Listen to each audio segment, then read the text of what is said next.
Hello viewers, 1991 மே 21 இரவு சுமார் 10:20 தமிழ்நாட்டின் ஸ்ரீபெரும்புத்தூரில் ஆயிரக்கணக்கான மக்கள் ஒரு முன்னாள் பிரதமரை வரவேற்க காத்திருந்தனர். சில நொடிகளில் இந்திய வரலாற்றையே மாற்றப்போகும் ஒரு சம்பவம் அங்கே நடக்கப் போகிறது என்பதை யாரும் அறிந்திருக்கவில்லை. ஒரு பெண், ஒரு மாலை, ஒரு வணக்கம், அடுத்த நொடி ஒரு பயங்கர வெடிப்பு. அந்த வெடிப்பில் உயிரிழந்தவர் இந்தியாவின் முன்னாள் பிரதமர் ராஜீவ் காந்தி. ஆனால் இது ஒரு சாதாரண படுகொலை அல்ல. அதன் பின்னால் 8 வருடங்கள் நீண்ட போர், அரசியல் முடிவுகள், சர்வதேச உறவுகள் மற்றும் ஆயிரக்கணக்கான உயிர்களின் கதை மறைந்திருக்கிறது. ராஜீவ் காந்தி ஏன் கொல்லப்பட்டார்? அந்த இரவில் உண்மையில் என்ன நடந்தது? வாருங்கள், வரலாற்றின் அந்த இருண்ட அத்தியாயத்திற்குள் பயணிப்போம்.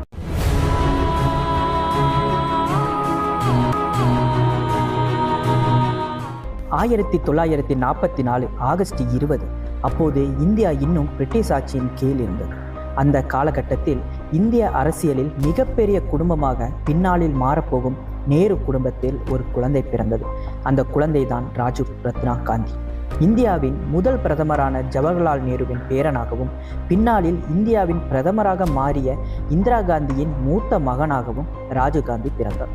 அரசியல் செல்வாக்கு நிறைந்த குடும்பத்தில் பிறந்திருந்தாலும் சிறு வயதில் ராஜீவ் காந்திக்கு அரசியலில் பெரிய ஆர்வம் இருந்ததாக கூற முடியாது. அவர் அமைதியான வாழ்க்கையை விரும்பினார். மற்ற அரசியல் குடும்ப வாரிசுகளைப் போல மேடைகளில் பேசுவதிலும் அரசியல் கூட்டங்களில் பங்கேற்பதிலும் அவர் அதிக ஈடுபாடு காட்டவில்லை. 1950களில் இந்தியா புதிய குடியரசாக உருவெடுத்து கொண்டிருந்த காலத்தில் ராஜீவ் தனது பள்ளி கல்வியை டெல்லியில் உள்ள கல்வி நிறுவனங்களில் பயின்றார். பின்னர் வட இந்தியாவின் புகழ்பெற்ற பள்ளிகளில் கல்வி கற்றார். பள்ளி நாட்களில் இருந்தே இயந்திரங்கள், தொழில்நுட்பம் மற்றும் விமானங்கள் மீது அவருக்கு அதிக ஈர்ப்பு இருந்தது. அரசியல் விவாதங்களை விட விமானங்களை பற்றி தெரிந்து கொள்வதில்தான் அவருக்கு ஆர்வம் அதிகமாக இருந்ததாக அவரது நண்பர்கள் பின்னாளில் நினைவு கூர்ந்துள்ளனர்.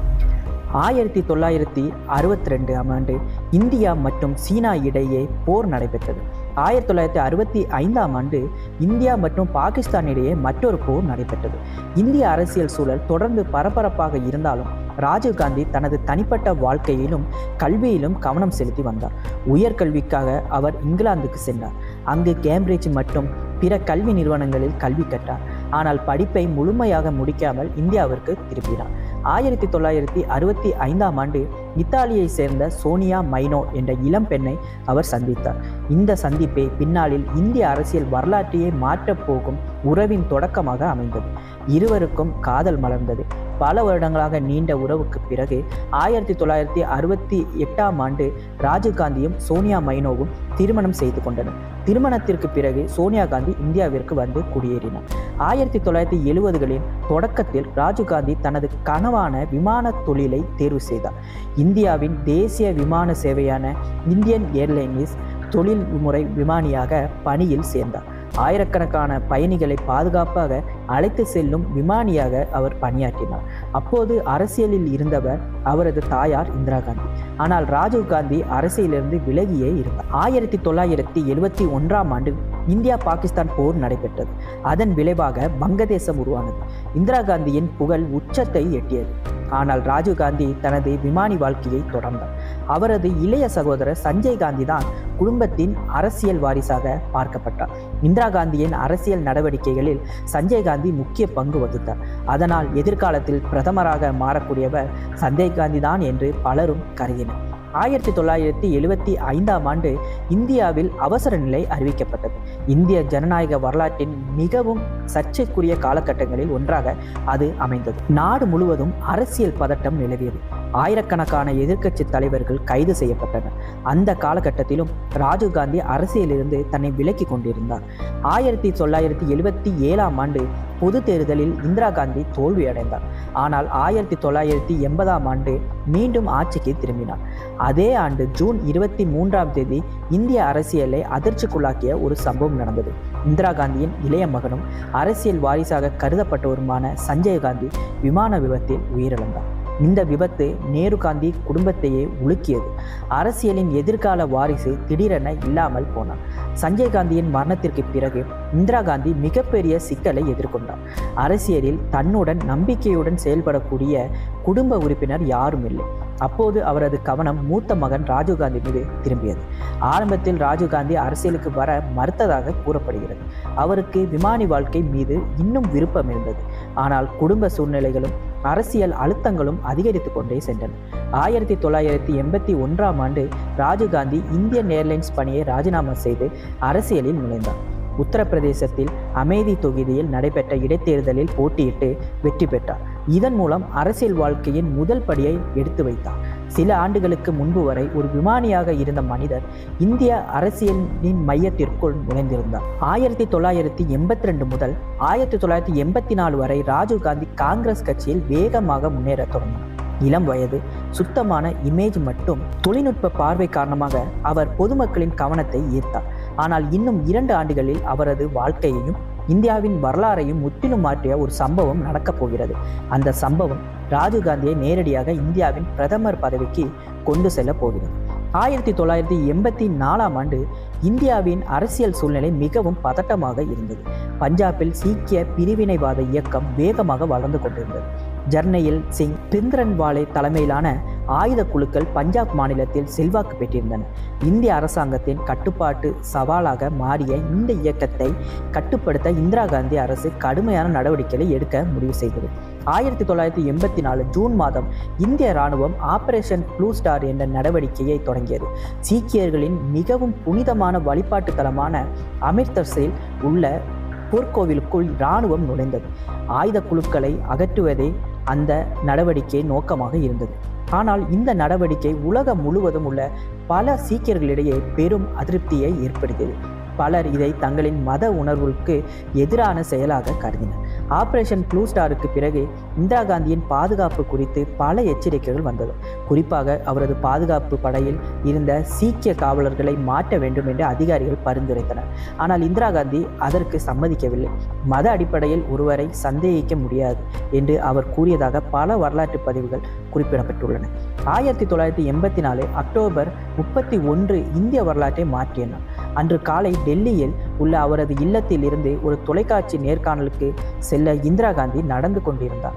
அப்போது அவரது பாதுகாப்பு அதிகாரிகளாக இருந்த பியான் சிங் மற்றும் சத்வந்த் சிங் ஆகியோர் திடீரென துப்பாக்கி சூடு நடத்தினர். பல குண்டுகள் அவரது உடலில் பாய்ந்தன. உடனடியாக மருத்துவமனைக்கு கொண்டு செல்லப்பட்டாலும் சில மணி நேரங்களுக்கு பிறகு இந்திரா காந்தி உயிரிழந்தார். இந்த செய்தி நாடு முழுவதும் பின்னல் வேகத்தில் பரவியது. இந்தியா முழுவதும் அதிர்ச்சி நிலவியது. பலருக்கு அது நம்ப முடியாத செய்தியாக இருந்தது. ஜவஹர்லால் நேருவுக்கு பிறகு இந்திய அரசியலில் மிகப்பெரிய செல்வாக்கு பெற்ற தலைவராக இருந்த இந்திரா காந்தி ஒரு கணத்தில் இல்லாமல் போயிருந்தார். ஆனால் அதைவிட மோசமான நிகழ்வுகள் அடுத்த சில நாட்களில் நடந்தன. டெல்லி உள்ளிட்ட பல பகுதிகளில் சீக்கியர்களுக்கு எதிரான கலவரங்கள் வெடித்தன. ஆயிரக்கணக்கான மக்கள் தாக்கப்பட்டனர். வீடுகள், கடைகள் தீ வைக்கப்பட்டன. பல குடும்பங்கள் தங்கள் உறவினர்களை இழந்தன. இந்திய வரலாற்றின் மிக இருண்ட அத்தியாயங்களில் ஒன்றாக அந்த கலவரங்கள் பின்னாளில் கருதப்பட்டன. இந்திய அரசு உடனடியாக புதிய தலைவரை தேர்ந்தெடுக்க வேண்டிய சூழ்நிலையில் இருந்தது. நாட்டில் குழப்பம் நிலவியது. அரசியல் வெற்றிடம் உருவாகக்கூடும் என்ற அச்சம் இருந்தது. அப்போது காங்கிரஸ் கட்சியின் மூத்த தலைவர்கள் ஒருமனதாக ராஜீவ்காந்தியை பிரதமராக தேர்வு செய்ய முடிவு செய்தனர். அக்டோபர் 31, 1984 மாலை வெறும் 40 வயதிலேயே ராஜீவ்காந்தி இந்தியாவின் பிரதமராக பதவியேற்றார். சில ஆண்டுகளுக்கு முன்பு வரை ஒரு சாதாரண விமானியாக இருந்த மனிதர் இப்போது உலகின் மிகப்பெரிய ஜனநாயக நாட்டின் தலைவராக மாறியிருந்தார். பிரதமராக பதவியேற்ற பிறகு நாட்டை அமைதிப்படுத்துவது அவரது முதல் சவாலாக இருந்தது. ஒருபுறம் தாயின் மரண துயரம், மறுபுறம் நாடு முழுவதும் ஏற்பட்ட கலவரங்கள். இந்த இரண்டையும் சமாளிக்க வேண்டிய சூழ்நிலையில் ராஜீவ்காந்தி இறந்தார். 1984 டிசம்பர் மாதம் பொது தேர்தல் அறிவிக்கப்பட்டது. இந்திரா காந்தியின் மரணத்தால் ஏற்பட்ட அனுதாப அலை நாடு முழுவதும் பரவியிருந்தது. காங்கிரஸ் கட்சி மிகப்பெரிய வெற்றியை பெற்றது.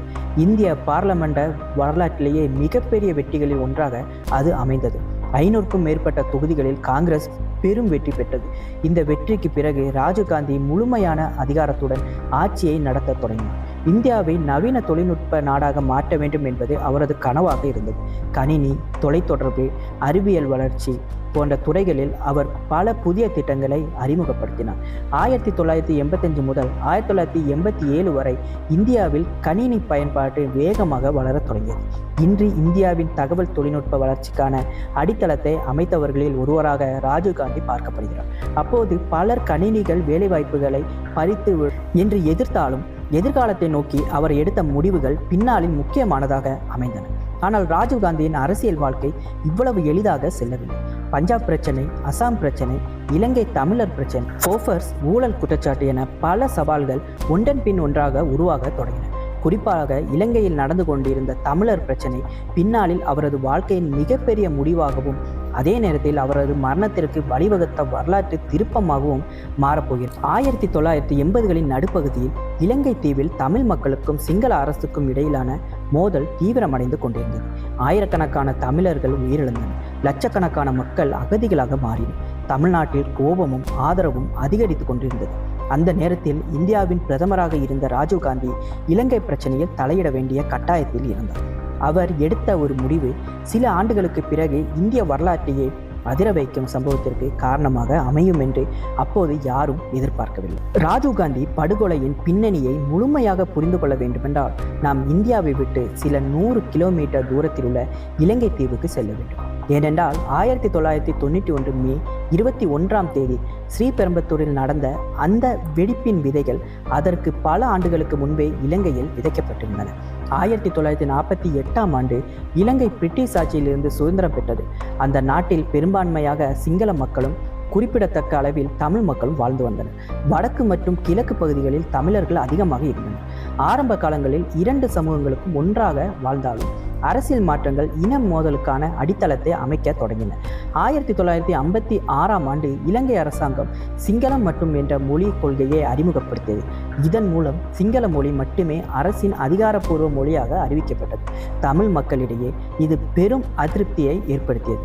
வேலைவாய்ப்பு, கல்வி, அரசு பணிகள் போன்ற பல துறைகளில் தமிழர்கள் தங்களை புறக்கணிக்கப்படுவதாக உணரத் தொடங்கி 1960கள் மற்றும் 70களில் இந்த அதிருப்தி மேலும் அதிகரித்தது. பல தமிழ் அரசியல் தலைவர்கள் அமைதியான போராட்டங்களை நடத்தினர்.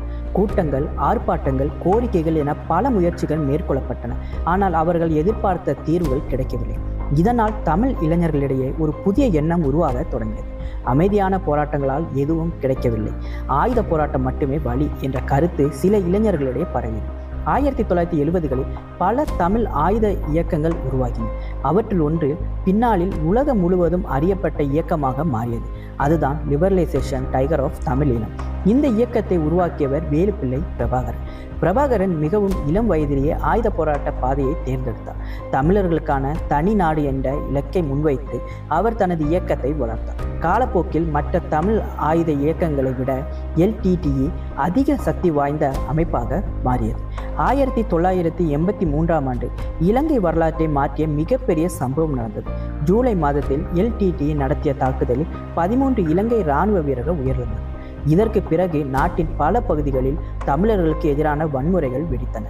இந்த சம்பவம் பின்னாளில் பிளாக் ஜூலை என்று அழைக்கப்பட்டது. ஜூலை 24 முதல் தொடங்கிய இந்த வன்முறைகளில் ஆயிரக்கணக்கான தமிழ் மக்கள் தாக்கப்பட்டனர். வீடுகள் எரிக்கப்பட்டன, கடைகள் அழிக்கப்பட்டன, பலர் கொல்லப்பட்டனர். ஆயிரக்கணக்கான குடும்பங்கள் தங்கள் வாழ்வாதாரத்தை இழந்தன.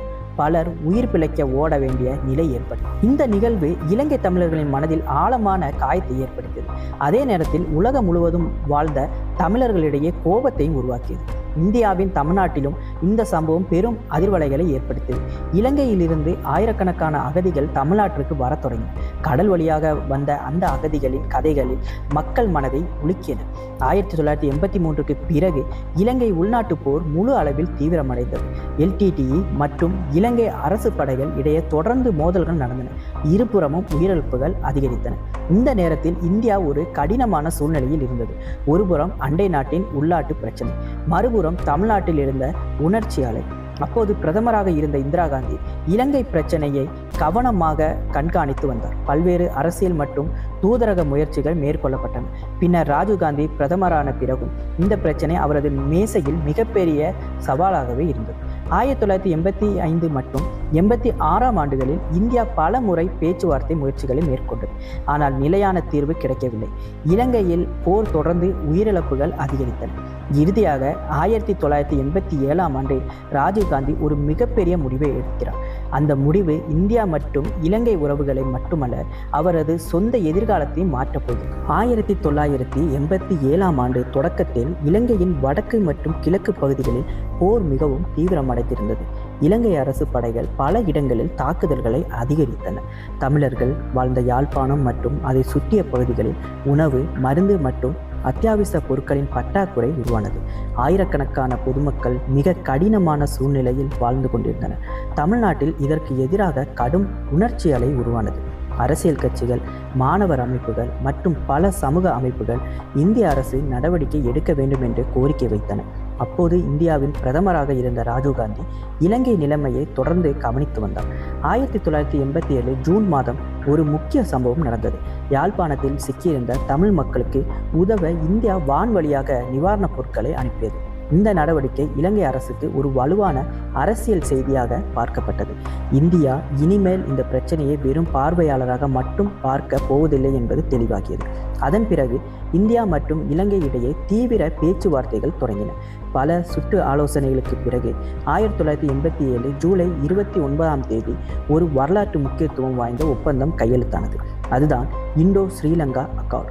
இந்த ஒப்பந்தத்தில் இந்தியாவின் சார்பில் ராஜீவ்காந்தியும் இலங்கையின் சார்பில் அப்போதைய அதிபர் JR ஜெயவர்தனே அவர்களும் கையெழுத்திட்டார். இந்த ஒப்பந்தத்தின் முக்கிய நோக்கம் இலங்கையில் அமைதியை ஏற்படுத்துவது, தமிழ் மக்களுக்கு சில அரசியல் அதிகாரங்கள் வழங்கப்பட வேண்டும், போராளிகள் ஆயுதங்களை ஒப்படைக்க வேண்டும், இந்தியா அமைதிப்படையை அனுப்பி அமைதியை உறுதி செய்ய வேண்டும் என்பன இதில் இடம்பெற்றிருந்தன. ஒப்பந்தம் கையெழுத்தான நாளிலேயே ஒரு எதிர்பாராத சம்பவம் நடந்தது. ராஜீவ்காந்தி இலங்கையில் நடைபெற்ற இராணுவ அணிவகுப்பு மரியாதை ஏற்றுக்கொள்ள வேண்டியதாக இருந்தது. அப்போது இலங்கை கடற்படை வீரர் ஒருவர் திடீரென தனது துப்பாக்கியால் ராஜீவ்காந்தியின் தலையில் தாக்க முயன்றார். கடைசி நொடியில் ராஜீவ்காந்தி சற்று விலகியதால் தாக்குதல் முழுமையாக வெற்றி அடையவில்லை. இருப்பினும் அவர் காயமடைந்தார். இந்த காட்சி உலகம் முழுவதும் தொலைக்காட்சிகளில் ஒளிபரப்பப்பட்டது. இலங்கையில் இந்திய தலையிட்டு இருந்த எதிர்ப்பின் ஒரு அடையாளமாக இந்த சம்பவம் பார்க்கப்பட்டது. ஒப்பந்தத்திற்கு பிறகு இந்தியா தனது அமைதிப்படையை இலங்கைக்கு அனுப்பியது. இந்த படை பின்னாளில் இந்தியன் பீஸ் கீப்பிங் ஃபோர்ஸ் என்று அழைக்கப்பட்டது. ஆரம்பத்தில் இந்திய அரசின் கணிப்பு மிகவும் எளிமையானதாக இருந்தது. LTTE உட்பட அனைத்து ஆயுத குழுக்களும் ஆயுதங்களை ஒப்படைப்பார்கள், அமைதி திரும்பும், பின்னர் இந்திய படைகள் திரும்பிடும் என்று கருதப்பட்டது. ஆனால் நிலைமை எதிர்பார்த்தபடி செல்லவில்லை. LTTE தலைமையுடன் ஏற்பட்ட கருத்து வேறுபாடுகள் வேகமாக அதிகரித்தன. ஒப்பந்தத்தின் சில அம்சங்கள் குறித்து LTTE அதிருப்தி தெரிவித்தது. அவர்கள் முழுமையாக ஒத்துழைக்க தயாராக இல்லை. 1987 இறுதிக்குள் இந்திய அமைதிப்படைக்கு LTTEக்கும் இடையிலான உறவு முற்றிலும் சீர்குலைந்தது. ஒரு காலத்தில் இலங்கை தமிழர்களுக்கு ஆதரவாக செயல்பட்டதாக பலர் கருதிய இந்தியா இப்போது நேரடியாக LTTEக்கு எதிராக போராடும் நிலைக்கு வந்தது. இதன் விளைவாக மிகப்பெரிய இராணுவ மோதல்கள் ஆரம்பமானது. யாழ்ப்பாணம் உள்ளிட்ட பல பகுதிகளில் கடுமையான போர்கள் நடந்தன. இந்திய இராணுவமும் LTTE போராளிகளுக்கும் நேருக்கு நேர் மோதின. இருபுறமும் பெரிய அளவில் உயிரிழப்புகள் ஏற்பட்டன. இந்திய இராணுவ வீரர்கள் நூற்றுக்கணக்கானோர் உயிரிழந்தனர், ஆயிரக்கணக்கானோர் காயமடைந்தனர். LTTE தரப்பிலும் பெரிய இழப்புகள் ஏற்பட்டன. பொதுமக்களும் கடுமையாக பாதிக்கப்பட்டனர். 1988 மற்றும் 89 ஆண்டுகளில் இந்த மோதல்கள் தொடர்ந்தன. இந்த சூழ்நிலையில் LTTE தலைமையில் பார்வையில் ராஜீவ்காந்தி ஒரு முக்கிய எதிரியாக மாறத் தொடங்கினார். ஏனெனில் இந்திய இராணுவத்தை இலங்கைக்கு அனுப்பிய முடிவை எடுத்தவர் ராஜீவ்காந்தி தான். இதற்கிடையில் இந்தியாவிலும் அரசியல் மாற்றங்கள் நடந்தன. 1989 ஆண்டு நடைபெற்ற பொது தேர்தலில் ராஜீவ்காந்தியின் காங்கிரஸ் கட்சி ஆட்சியை இழந்து புதிய அரசு பதவியேற்றது. பின்னர் இந்திய அமைதிப்படை படிப்படியாக இலங்கையிலிருந்து திரும்ப பெறப்பட்டது. 1990 ஆண்டுகள் பெரும்பாலான IPKF வீரர்கள் இந்தியாவுக்கு திரும்பினர். ஆனால் போர் முடியவில்லை. அதே நேரத்தில் ஒரு புதிய அச்சம் உருவாகிறது. 1991 தேர்தலில் ராஜீவ்காந்தி மீண்டும் பிரதமராக வரக்கூடும் என்ற அரசியல் கணிப்புகள் பரவலாக பேசப்பட்டன. அவர் மீண்டும் அதிகாரத்துக்கு வந்தால் இலங்கை விவகாரத்தில் என்ன முடிவுகளை எடுப்பார் என்ற கேள்வி பலரிடமும் இருந்தது. இந்த காலகட்டத்தில் தான் இந்திய வரலாற்றை அதிர வைக்கும் ஒரு சதி திட்டம் உருவாக தொடங்கியது. அந்த திட்டம் இறுதியில் 1991 மே 21 தமிழ்நாட்டின் ஸ்ரீபெரும்புதூரில் நிறைவேற்றப்பட்டது. 1990 ஆண்டின் இறுதியிலும் 1991 தொடக்கத்திலும் இந்திய அரசியல் மீண்டும் பரபரப்பான கட்டத்தை எட்டியிருந்தது. மத்திய அரசியல் நிலைத்தன்மை குறைந்து கொண்டிருந்தது. நாடு மீண்டும் பொது தேர்தலை நோக்கி நகர்ந்து கொண்டிருந்தது. இந்த தேர்தலில் ராஜீவ்காந்தி மீண்டும் அரசியலின் மையமாக மாறியிருந்தார். 1989 தேர்தல் தோல்விக்கு பிறகு அவர் எதிர்க்கட்சி தலைவராக செயல்பட்டு வந்தாலும் 1991 தேர்தலில் மீண்டும் பிரதமராக வருவதற்கான வாய்ப்பு இருப்பதாக பல அரசியல் ஆய்வாளர்கள் கருதினர். இந்தியாவின் பல மாநிலங்களில் அவர் தீவிர தேர்தல் பிரச்சாரத்தில் ஈடுபட்டார். தினமும் பல கூட்டங்கள், ஆயிரக்கணக்கான மக்களை சந்திப்பது, தொடர்ந்து பயணங்கள் என மிக பிஸியான வாழ்க்கையை வாழ்ந்து கொண்டிருந்தார். 1991 மே 21 அன்று தமிழ்நாட்டில் தேர்தல் பிரச்சாரத்திற்காக ராஜீவ்காந்தி வருகை தந்தார். அவரது பயண திட்டத்தில் பல இடங்கள் இடம்பெற்றிருந்தன. அவற்றுள் ஒன்றுதான் சென்னை அருகே உள்ள ஸ்ரீபெரும்புதூர். ஸ்ரீபெரும்புதூர் என்பது சாதாரண இடமல்ல. ராஜீவ்காந்தியின் தாயார் இந்திரா காந்திக்கும் அந்த பகுதியுடன் அரசியல் தொடர்பு இருந்தது. அதனால் காங்கிரஸ் கட்சியினருக்கு அந்த இடம் முக்கியமானதாக கருதப்பட்டது. அன்றைய தினம் மாலை முதல் அங்கு மக்கள் திரளத் தொடங்கினர். உள்ளூர் காங்கிரஸ் நிர்வாகிகள், தொண்டர்கள், பொதுமக்கள் என நூற்றுக்கணக்கானோர் கூட்ட அரங்கில் காத்திருந்தனர். ராஜீவ்காந்தி இரவு நேரத்தில் அங்கு வந்தடைந்தார். அப்போது இந்தியாவின் முன்னாள் பிரதமராக இருந்தாலும் மக்களோடு நெருக்கமாக பழகும் பழக்கம் அவருக்கு இருந்தது. பாதுகாப்பு அதிகாரிகள் இருந்தாலும் மக்கள் வந்து மாலை அணிவிப்பது, கை குலுக்குவது போன்றவற்றை அவர் பொதுவாக அனுமதிப்பார். அன்றைய இரவும் அதே நிலைமைதான். கூட்ட மேடையை நோக்கி ராஜீவ்காந்தி நடந்து சென்றார். அவரை வரவேற்க பலர் வரிசையாக நின்றிருந்தனர். ஒருவர் பின் ஒருவராக மாலை அணிவித்து மரியாதை செலுத்திக் கொண்டிருந்தனர். இரவு சுமார் 10 மணியை தாண்டியிருந்தது. அந்த வரிசையில் ஒரு இளம் பெண்ணும் நின்றிருந்தார். அவர் வெளிப்படையாக பார்த்தால் சாதாரண ஆதரவாளரைப் போலவே தோன்றினார். அவரிடம் சந்தேகத்தை ஏற்படுத்தும் எதுவும் அப்போது வெளியில் தெரியவில்லை. ராஜீவ்காந்தி அவரை நோக்கி நகர்ந்தார். அந்த பெண் மாலை அணிவிக்க முன்வந்தார். பின்னர் இந்திய வரலாற்றை மாற்றிய சில வினாடிகள் நடந்தன. அந்த பெண் ராஜீவ்காந்திக்கு மிக அருகில் சென்று வணங்கும் போல் குனிந்தார். அடுத்த நொடி ஒரு மிகப்பெரிய வெடிப்பு. முழு பகுதியும் அதிர்ந்தது. புகை, தீ, சிதறிய பொருட்கள், அலறல்கள், ஒரு கணத்தில் எல்லாமே மாறி போயிருந்தது. அந்த வெடிப்பில் ராஜீவ்காந்தி உட்பட பலர் உயிரிழந்தனர். பலர் கடுமையாக காயமடைந்தனர். சில நிமிடங்களுக்கு யாருக்கும் என்ன நடந்தது என்பது தெளிவாக தெரியவில்லை. அந்த இடத்தில் இருந்த காவல்துறையினரும் தொண்டர்களும் பொதுமக்களும் அதிர்ச்சியில் உறைந்தனர். இந்தியாவின் முன்னாள் பிரதமர் சில நொடிகளுக்கு முன் உயிருடன் மக்களிடம் பேசிக் கொண்டிருந்தார். இப்போது அவர் உயிரிழந்தார். அந்த இரவு முழுவதும் இந்தியா அதிர்ச்சியில் மூழ்கியது. செய்தி நிறுவனங்கள் அவசர செய்திகளை வெளியிட்டன. தொலைக்காட்சிகள் மற்றும் வானொலிகள் தொடர்ந்து தகவல்களை ஒளிபரப்பின. இந்திரா காந்திக்கு பிறகு காந்தி குடும்பத்தின் மற்றொரு படுகொலை. நாடு முழுவதும் துக்கம் பரவியது. ஆனால் இன்னும் ஒரு பெரிய கேள்வி பதிலின்றி இருந்தது. இந்த தாக்குதலை யார் திட்டமிட்டார்கள்? எப்படி பாதுகாப்பை மீறி இவ்வளவு அருகில் வர முடிந்தது? அந்த பெண் யார்? இந்த சதி திட்டம் எப்போது தொடங்கியது? இந்த கேள்விக்கான பதிலை கண்டுபிடிக்க இந்திய வரலாற்றிலேயே மிகப்பெரிய விசாரணைகளில் ஒன்று தொடங்கப் போகிறது. அந்த விசாரணை பல அதிர்ச்சிகரமான தகவல்களை வெளிக்கொண்டு வந்தது. வெடிப்பு நடந்த இடம் முழுவதும் சிதைந்து கிடந்தது. உடல்கள், காயமடைந்தவர்கள், சிதறிய பொருட்கள் என அந்த பகுதி ஒரு போர்க்களத்தை போல காட்சியளித்தது. இந்தியாவின் முன்னாள் பிரதமர் ராஜீவ்காந்தி கொல்லப்பட்டிருந்தார். இது ஒரு சாதாரண குற்றவியல் வழக்கு அல்ல. இந்தியாவின் தேசிய பாதுகாப்பை நேரடியாக சவால் செய்த சம்பவமாக கருதப்பட்டது. வெடிப்பு நடந்த சில மணி நேரங்களுக்குள்ளேயே மத்திய அரசு விசாரணையை தொடங்கியது. தமிழக காவல்துறை, மத்திய புலனாய்வு அமைப்புகள் மற்றும் உளவுத்துறை அதிகாரிகள் அனைவரும் களத்தில் இறங்கினர். ஆனால் ஆரம்பத்தில் எந்த தெளிவான ஆதாரமும் கிடைக்கவில்லை. வெடிப்பு மிகவும் சக்தி வாய்ந்ததாக இருந்ததால் பல முக்கிய தடயங்கள் அழிந்துவிட்டன. அப்போது விசாரணை அதிகாரிகளின் கையில் கிடைத்த ஒரு பொருள் பின்னாளில் முழு வழக்கையும் திருப்பி அமைத்தது.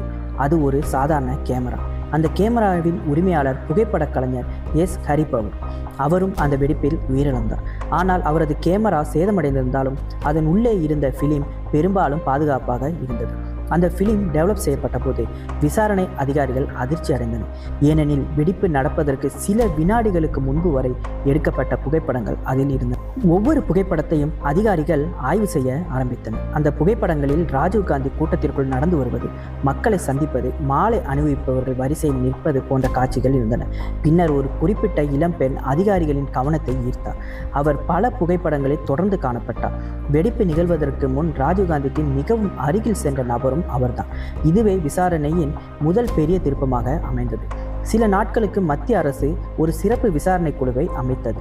இந்த குழு ஸ்பெஷல் இன்வெஸ்டிகேஷன் டீம், அதாவது SIT என்று அழைக்கப்பட்டது. இந்த விசாரணைக்கு தலைமை வகித்தவர் DR கார்த்திகேயன். இந்த குழுவின் ஒரே நோக்கம் ராஜீவ்காந்தி படுகொலையின் முழு சதி திட்டத்தையும் கண்டுபிடிப்பது. விசாரணை முன்னேறிய போது அந்த மர்ம பெண்ணின் அடையாளம் கண்டுபிடிக்கப்பட்டது. அவர் பின்னாளில் தனு என்ற பெயரால் அடையாளம் காணப்பட்டார். விசாரணை அமைப்புகளின் முடிவுகளின்படி அவர் தற்கொலை வெடிகுண்டு தாக்குதலை நடத்திய நபராக அடையாளம் காணப்பட்டார். இந்த தகவல் இந்திய மக்களை அதிர்ச்சியில் ஆழ்த்தியது. ஏனெனில் அந்த காலத்தில் தற்கொலை வெடிகுண்டு தாக்குதல் என்பது இந்தியாவில் மிகவும் அரிதாக இருந்த ஒன்று. ஒருவர் தன்னுடைய உடலில் வெடிபொருட்களை கட்டிக்கொண்டு இலக்கிற்கு மிக அருகில் சென்று வெடிக்க செய்வது என்பது அப்போது பலருக்கும் புதிதான ஒரு பயங்கரவாத உத்தியாக இருந்தது. விசாரணை தொடர்ந்து ஆழமானது. தனு மட்டும் இந்த சதி திட்டத்தில் ஈடுபடவில்லை என்பது தெளிவாகியது. அவருக்கு பின்னால் ஒரு பெரிய வலையமைப்பு இருந்தது. பல மாதங்களாக திட்டமிடப்பட்ட நடவடிக்கைகள், போலி அடையாளங்கள், இரகசிய தங்குமிடங்கள், தொடர்பு வலையமைப்புகள் என பல தகவல்கள் ஒன்றன் பின் ஒன்றாக வெளிவர தொடங்கின. தமிழ்நாட்டின் பல பகுதிகளில் சோதனைகள் நடத்தப்பட்டன. சந்தேக நபர்களை தேடும் வேட்டை தொடங்கியது. இதற்கிடையில் சில முக்கிய சந்தேக நபர்கள் தப்பி செல்ல முயன்றனர். சிலர் கைது செய்யப்பட்டனர், சிலர் தலைமறைவாகினர். விசாரணை அதிகாரிகள் இந்தியா முழுவதும் மட்டுமல்லாமல் இலங்கை தொடர்புகளையும் ஆராய தொடங்கினர். அப்போது ஒரு முக்கியமான முடிவுக்கு விசாரணை சென்றது. இந்த தாக்குதல் தனிப்பட்ட நடவடிக்கை அல்ல, இது மிகவும் திட்டமிடப்பட்ட, பல கட்டங்களாக செயல்படுத்தப்பட்ட சதி திட்டம். ஆனால் அந்த சதி திட்டத்தை யார் வழிநடத்தினார்? யார் உத்தரவிட்டனர்? எப்படி இந்தியாவுக்குள் நுழைந்து பல மாதங்கள் செயல்பட்டன? இந்த கேள்விக்கான பதில்களை கண்டுபிடிக்க அதிகாரிகள் மேற்கொண்ட நடவடிக்கைகள் அடுத்த கட்டத்தில் மேலும் அதிர்ச்சிகரமான உண்மைகளை வெளிக்கொண்டு வந்தது. அப்போது ஒரே பெயர் மீண்டும் மீண்டும் அதிகாரிகளின் கவனத்திற்கு வந்தது. அவர் சிவராசன். விசாரணை ஆவணங்களின்படி சிவராசன் இந்த நடவடிக்கையின் முக்கிய ஒருங்கிணைப்பாளர்களில் ஒருவராக கருதப்பட்டார். ஒரு கண் பார்வையை இழந்திருந்தால் அவர் ஒற்றைக்கண் சிவராசன் என்றும் அழைக்கப்பட்டார். படுகொலைக்கு பிறகு அவர் தலைமறைவானார். அவரை கண்டுபிடிப்பது இந்தியாவின் மிகப்பெரிய மனித வேட்டையாக மாறியது. தமிழ்நாடு முழுவதும் தேடுதல் வேட்டை நடைபெற்றது. சென்னை, திருச்சி, மதுரை, சேலம், கோயம்புத்தூர் என பல நகரங்களில் சோதனைகள் நடத்தப்பட்டன. நூற்றுக்கணக்கான அதிகாரிகள் பணியில் ஈடுபடுத்தப்பட்டனர். ஒவ்வொரு தகவலும் சரிபார்க்கப்பட்டது, ஒவ்வொரு சந்தேகமும் விசாரிக்கப்பட்டது. ஆனால் சிவராசன் தொடர்ந்து அதிகாரிகளை ஏமாற்றிக் கொண்டே இருந்தார். அவர் இடம் மாறிக்கொண்டே இருந்ததாக விசாரணையில் கூறப்பட்டது. சில நேரங்களில் அதிகாரிகள் அவர் தங்கியிருந்த இடத்திற்கு சென்றபோது அவர் சில மணி நேரங்களுக்கு முன்பே அங்கிருந்து வெளியேறியிருப்பது தெரிய வந்தது. நாட்கள் வாரங்கள் மாதங்களாக மாறின. ஆனால் தேடுதல் தொடர்ந்தது. இறுதியாக 1991ஆம் ஆண்டு ஆகஸ்ட் மாதத்தில் ஒரு முக்கிய தகவல் அதிகாரிகளுக்கு கிடைத்தது. கர்நாடக மாநிலம் பெங்களூரு அருகே உள்ள கோணனக்குண்டை பகுதியில் சில சந்தேக நபர்கள் பதுங்கி இருப்பதாக தகவல் வந்தது. உடனடியாக பாதுகாப்பு படைகள் அந்த பகுதியை முற்றுகையிட்டன. வீடு முழுவதும் சுற்றி வளைக்கப்பட்டது. இந்தியாவின் பல முக்கிய அதிகாரிகள் அங்கே குவிக்கப்பட்டிருந்தனர். உள்ளே இருந்தவர்கள் தப்பிக்க முடியாத நிலை ஏற்பட்டது. அதிகாரிகள் சரணடையும்படி அழைப்பு விடுத்தனர். ஆனால் உள்ளே இருந்தவர்கள் சரணடையவில்லை. மணிக்கணக்கில் பதட்டம் நீடித்தது. இறுதியாக அதிகாரிகள் வீட்டுக்குள் நுழைந்தபோது அவர்கள் கண்ட காட்சி அதிர்ச்சி அடைந்தது. விசாரணை அறிக்கையின்படி சிவராசன் மற்றும் அவருடன் இருந்த சிலர் உயிரிழந்த நிலையில் காணப்பட்டனர். இதனால் படுகொலை சதித்திட்டத்தின் முக்கிய சந்தேக நபர்களில் பலர் உயிருடன் கைது செய்யப்படாமல் போயினர். இருப்பினும் விசாரணை நிற்கவில்லை. அதிகாரிகள் சேகரித்திருந்த ஆவணங்கள், சாட்சியங்கள், தொடர்புகள் மற்றும் பொருள் ஆதாரங்கள் அடிப்படையில் வழக்கை முன்னெடுத்தனர். அடுத்த சில ஆண்டுகளில் இந்திய நீதித்துறை வரலாற்றே மிகவும் முக்கியமான வழக்குகளில் ஒன்றாக இது மாறியது. நூற்றுக்கணக்கான சாட்சிகள் விசாரிக்கப்பட்டன. ஆயிரக்கணக்கான ஆவணங்கள் சமர்ப்பிக்கப்பட்டன. பல ஆண்டுகள் நீண்ட நீதிமன்ற விசாரணைகள் நடைபெற்றன. சிறப்பு நீதிமன்றம் தனது தீர்ப்பை வழங்கியது. பின்னர் மேல்முறையீடுகள் தொடர்ந்தன. இந்த வழக்கு இந்தியாவின் சட்ட வரலாற்றில் நீண்ட காலம் பேசப்பட்ட வழக்காக மாறியது. ஆனால் ராஜீவ்காந்தி படுகொலைக்கு பிறகு ஏற்பட்ட தாக்கம் வெறும் நீதிமன்றங்களுக்குள் மட்டுமே முடியவில்லை. இந்த சம்பவம் இந்திய அரசியலையும் மாற்றியது, பாதுகாப்பு நடைமுறைகளையும் மாற்றியது, தேர்தல் பிரச்சாரங்களில் தலைவர்களுக்கு வழங்கப்படும் பாதுகாப்பு முறைகளையும் மாற்றியது. 1991 மே 21 அன்று ஸ்ரீபெரும்புத்தூரில் நிகழ்ந்த வெடிப்பு ஒரு மனிதரின் உயிரை மட்டுமல்ல, இந்திய அரசியலின் ஒரு முழு அத்தியாயத்தையே முடிவுக்கு கொண்டு வந்தது. ராஜீவ்காந்தி உயிருடன் இருந்திருந்தால் இந்திய அரசியல் எந்த திசையில் சென்றிருக்கும்? அவர் மீண்டும் பிரதமர் ஆயிருப்பாரா? இலங்கை பிரச்சனை வேறு விதமாக முடிந்திருக்கும். இந்த கேள்விகளுக்கு வரலாற்றால் பதிலளிக்க முடியாது. ஆனால் ஒரு விஷயம் மட்டும் உறுதி. 1944ஆம் ஆண்டு ஒரு விமானியாக வேண்டும் என்ற கனவுடன் வளர்ந்த இளைஞர் 1984ஆம் ஆண்டு இந்தியாவின் பிரதமராக உயர்ந்தார். அதே மனிதர் 1991ஆம் ஆண்டு இந்திய வரலாற்றில் மிகவும் அதிர்ச்சிகரமான அரசியல் படுகொலைகளில் ஒன்றில் உயிரிழந்தார். அதனால்தான் ராஜீவ்காந்தியின் கதை ஒரு அரசியல்வாதியின் கதை மட்டுமல்ல, அது இந்தியா, இலங்கை, தமிழர் பிரச்சனை, அமைதிப்படை, அரசியல் முடிவுகள் மற்றும் அதன் எதிர்பாராத விளைவுகள் பற்றிய ஒரு மிகப்பெரிய வரலாற்று கதை எனப்படும். இந்த வீடியோ உங்களுக்கு பிடிச்சிருக்கும்னு நான் நம்புகிறேன். மறக்காமல் இந்த வீடியோக்கு ஒரு லைக் பண்ணிடுங்க. உங்கள் ஃப்ரெண்ட்ஸ் அண்ட் ஃபேமிலிக்கு ஷேர் பண்ண மறந்துடாதீங்க. சேனலையும் சப்ஸ்கிரைப் பண்ணிக்கோங்க. இதே மாதிரி இன்னொரு இன்ட்ரெஸ்டிங்கான ஒரு வீடியோவில் நான் உங்களை சந்திக்கிறேன். நன்றி, வணக்கம்.